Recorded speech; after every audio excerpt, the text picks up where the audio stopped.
This is Made in Iowa. What an honor to have in the studio, the TAG studio here at Third Rock with Loras Schaul. Loras, you are with Douglas Machine and Engineering, and you are the owner and chief bathroom cleaner, I hear. When need to be. Yes. All other duties as required would be Correct. under your purview.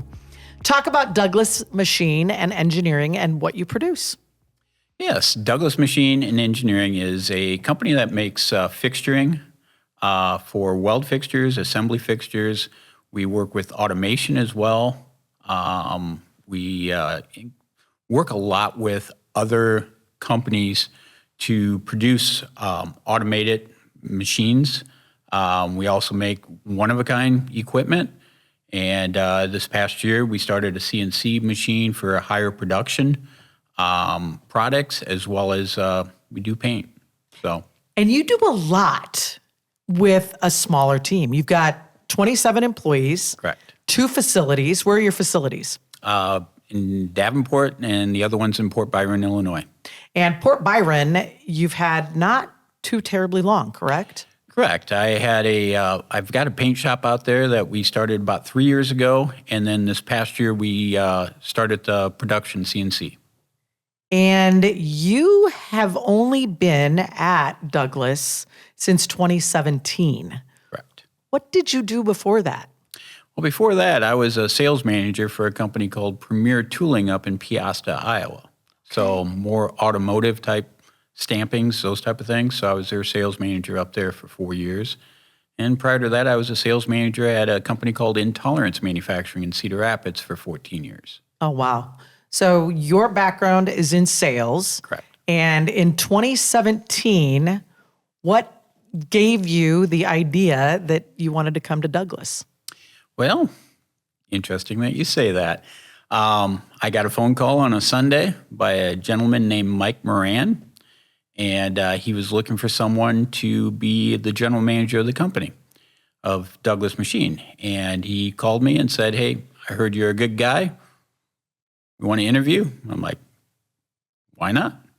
So kind of started from there, and I got hired on in September of 2017. So I'm a salesperson, have been my whole life. My brain is not as detailed as one would need to take over as a general manager. You must be one of those dual-brained individuals that has the operational background and the sales background. What equipped you to take on that role? Well, I think I've always been very interested or very hands-on in any place I've ever worked at. Whether it's doing inspection, whether it's running a machine, whatever it took in many cases.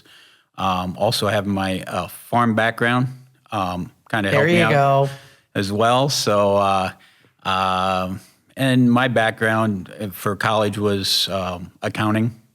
Okay. So accounting, marketing, and economics. So that's a broad base. That's nice. So I've got a lot of those skills, but I'm not an engineer. Okay. I'm not a machinist, but I try to play one once in a while. And I bet you have a couple good ones on your team. Talk about your team. Yeah, I've got a pretty good team. Actually, a very good team. I've got my office manager. She takes care of me. She makes sure that I'm where I'm supposed to be, when I'm supposed to be. I've got a project manager that does a great job with all the fixturing and stuff that we do.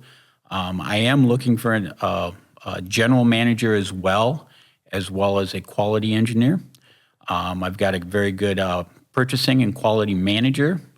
I've got a production manager out at my Port Byron facility right now. He does a great job. So, I mean, I've got a good team. It's just we need to continue to build on it. Awesome. You talked about the industries that you serve currently. It always hasn't been that way.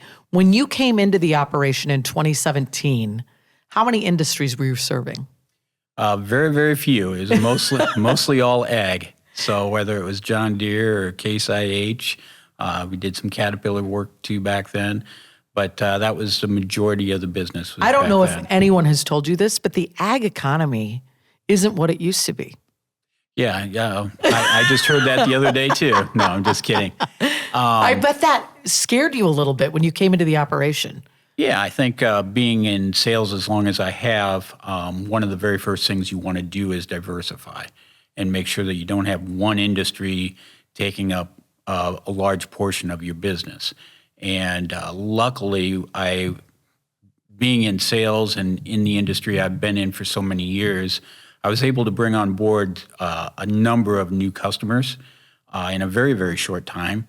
And we were very fortunate that through COVID, when COVID hit, John Deere, and we do a lot of capital work for John Deere, they pretty much shut down for us. But we were able to continue to on from there. And our biggest customer right now is one which I brought in right away, which was a company that does liquid packaging. Huh. That is not even remotely close to ag. No. So you saw the products that you were producing for the ag industry and said, I can use these in other applications. Yeah. I mean, we've got the equipment. We had the know-how,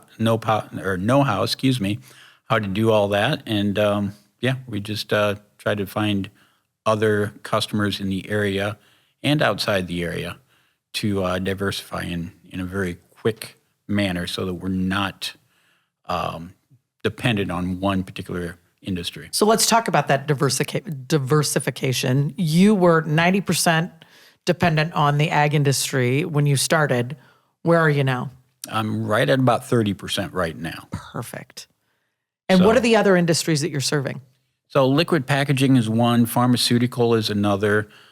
We do some construction. I'm really pushing hard towards the aerospace and defense right now. That is one area that I really want to grow in the Quad City area. Those are the main ones. All right, you talked about the complexity of the aerospace and defense industry and some of those certifications that you have to go through. And we recently interviewed another defense contractor, yes. And you guys were kind of comparing notes about some of that certification. What is that certification that you are working through, and how will that change your business going forward? Yeah, so when I first started with Douglas Machine, I'll just kind of give you a little bit of background here. We were not ISO certified, we're AS certified or anything like that. One of my first challenges was to try to get ourselves AS 9100 certified. And with the team that we had, we did it ourselves. And this will be our 6th year as AS 9100 for the aerospace industry. How long did that take you? It took us about a year. Wow! Congratulations. I had a good team to work with on that, and that was part of my background is aerospace and defense too. And so the other thing that is a big focus with the defense industry, especially the DoD, is the CMMC 2.0 cybersecurity. And that is a very stringent certification that we have to abide by the end of next year. Otherwise, a lot of the contracts with the DoD will no longer be allowed for companies that do not have that certification. And there are levels of certification within that cybersecurity. Correct. Talk about those levels and what's required in each one. Level 1, there's I'm trying to think of all the processes involved, but there's level 1, which is a very low level. It's FUI type material information. Then you have CUI, which is your little higher level, which is where we're trying to go.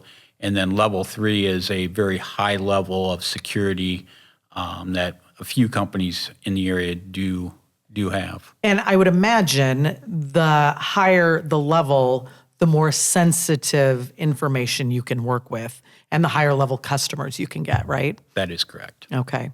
And how long will that take you to get the final certifications in that cybersecurity certification? Yeah, my goal is just to get to level 2. I started this journey actually about 3 years ago, Good heavens.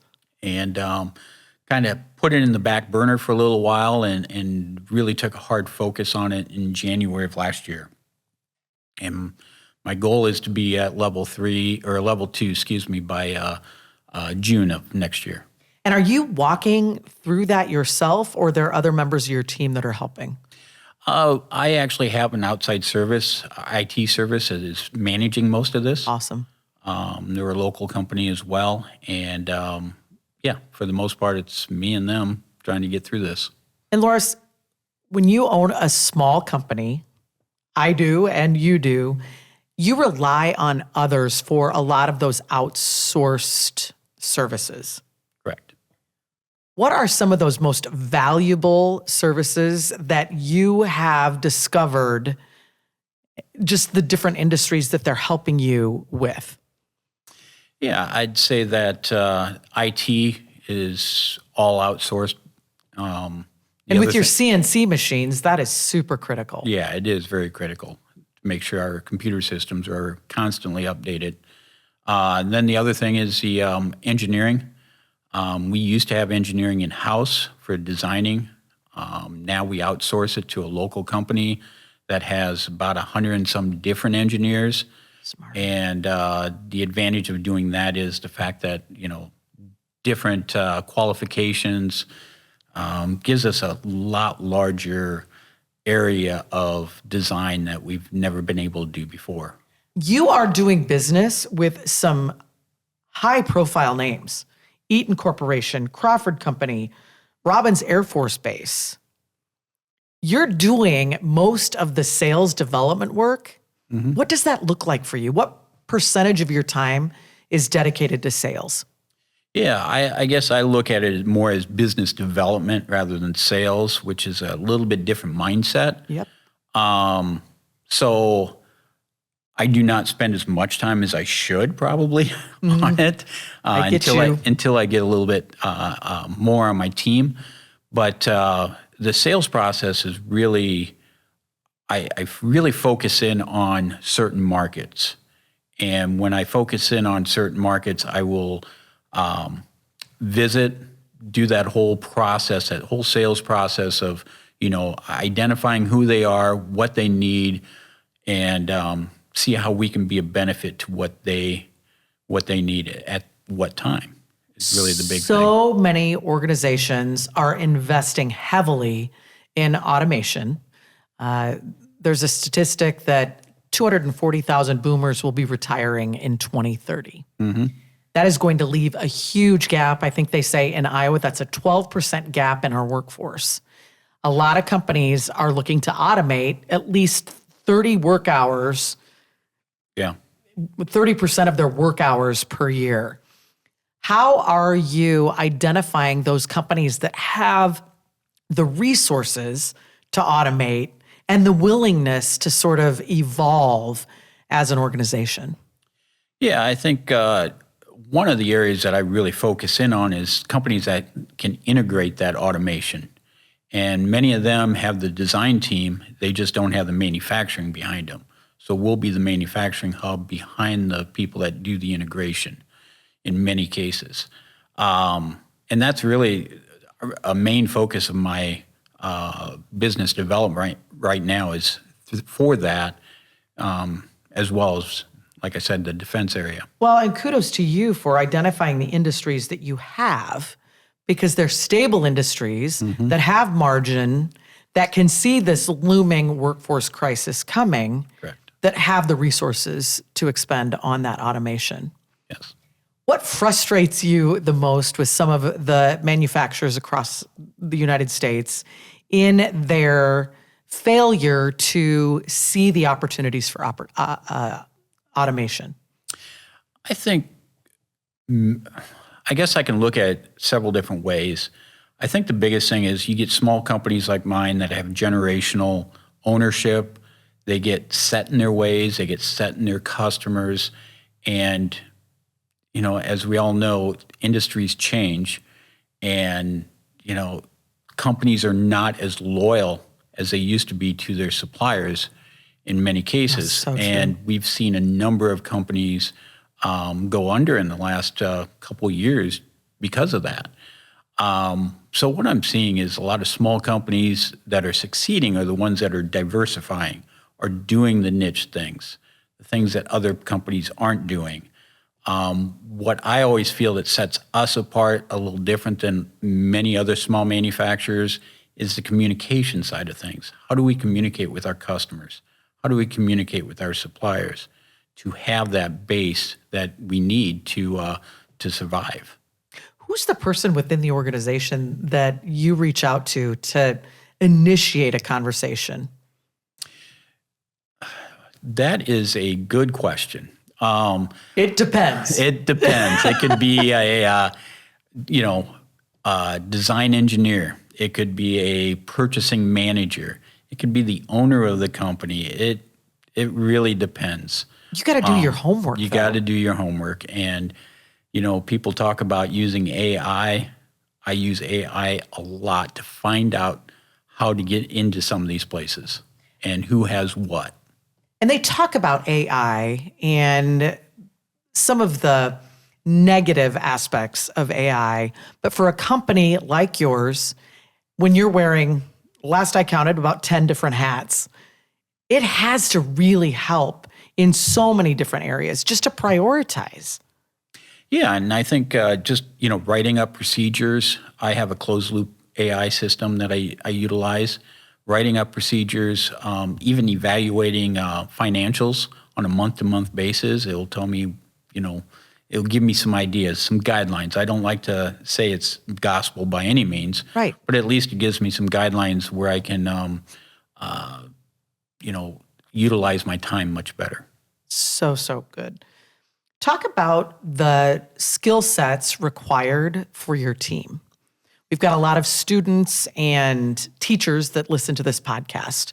As they equip their students for the work that you're doing now, and let's say 10, 15 years in the future, what are those skills and how do we best prepare these kids? Yeah, that's a good question. In manufacturing and machining mostly, CNC machining, math is Foundational. Huge. It's the foundation. If you don't have good math skills, it's going to be very difficult for you to succeed in it, in my opinion. Work ethic, creativity. People don't realize how being creative and being able to problem solve and critical thinking, all those things are so important in this industry. I've got to kind of give you a good idea. I've got a kid that's 1 year out of high school right now, and he's up at our CNC production shop. And this kid is smart. He wants to be an engineer, and I totally encourage him to do that. But he's going to school part-time right now, or going to school to get his 2-year degree before he gets his 4. And he is doing a wonderful job up there. He is smart.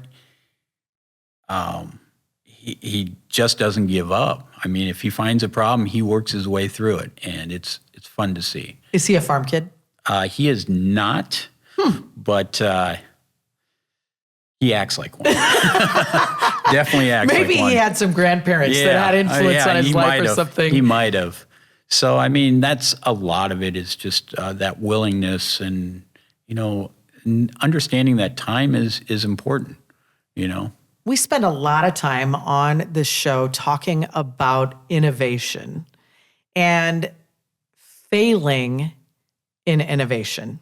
Okay. Because when you innovate, it is a lot of little failures that ultimately lead to something productive.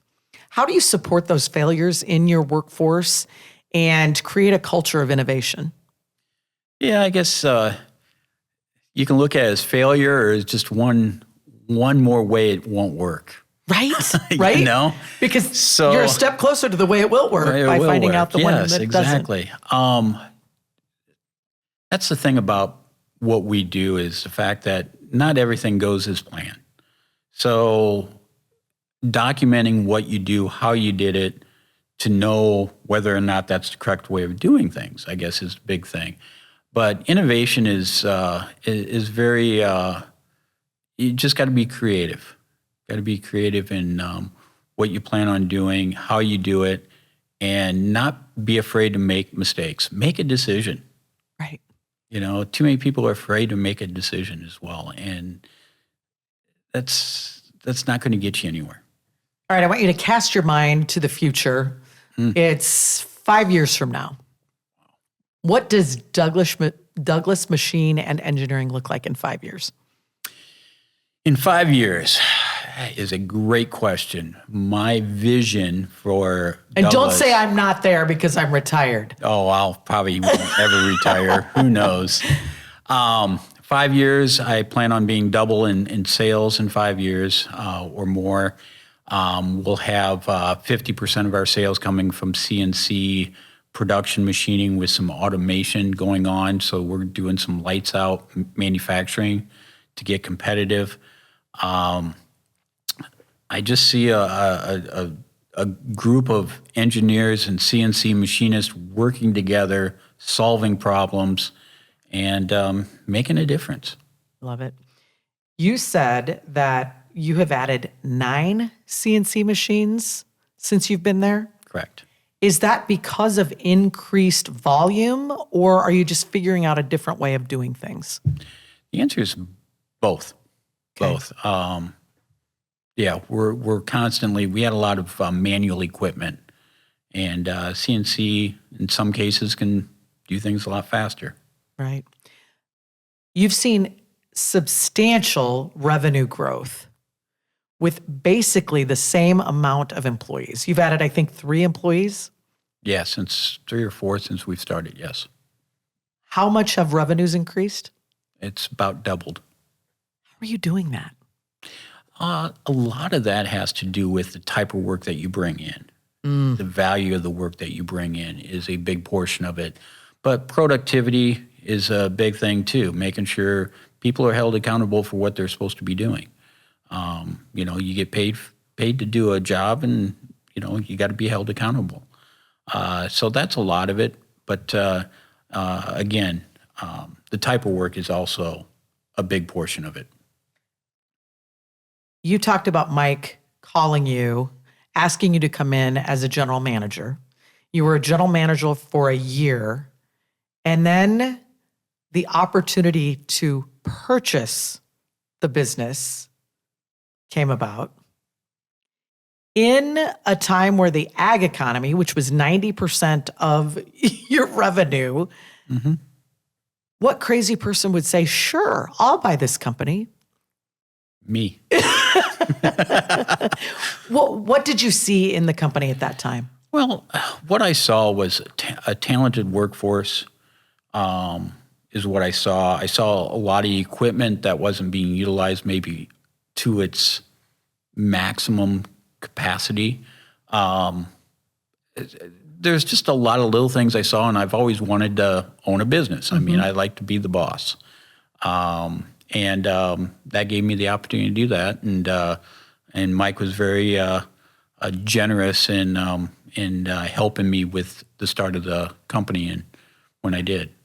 What do you say to those that are listening in a sales leadership position who are exploring a leadership position in another company and perhaps ownership? What should they look out for, and what should excite them the most? So I think in the sales leadership position like that, diversity, making sure that the company you work for is diversified in as many ways as possible. Also, training your employees and training yourself. I actually have a coach that I work with that helps me, works with my leadership skills. We're never too old to learn, and we just got to continue to learn. And that's really the big thing, is just learn. And stay curious. Stay curious. I love that. Yeah. Well, anything that I didn't ask you that I should ask you? Oh, man. What's the future look like? Are you going to get into different industries, or do you think you've got the industries that you want to be in now? Yeah, I think majority of the industries that I want to be in or I'm in is just now navigating within there Okay. and trying to grow the company. Capturing more market share. More market because share. once you're in the pharmaceutical industry, it's a lot easier to expand within that segment. Yeah, that is correct. And I think the other big thing is just growing the company. How do we grow the company? I think I've positioned our company in the right direction. Now it's time to see that growth happen. Well, I had several friends that toured your facility and said it was wonderful. And I want to come for a tour. I know that. Anytime. So thank you for what you do for this economy to keep it chugging along and supporting the other manufacturers, not only in Iowa, but all across the country. And I want to thank TAG and the production crew for allowing us to be here in this gorgeous Third Rock studio. And thanks to Landjet for my cozy ride over here, so I got to be productive on my trip from Des Moines. I look forward to seeing you again very soon. Thanks for listening to Made in Iowa. Subscribe, like, and share wherever you listen. Catch episodes weekly on the BPC streaming network.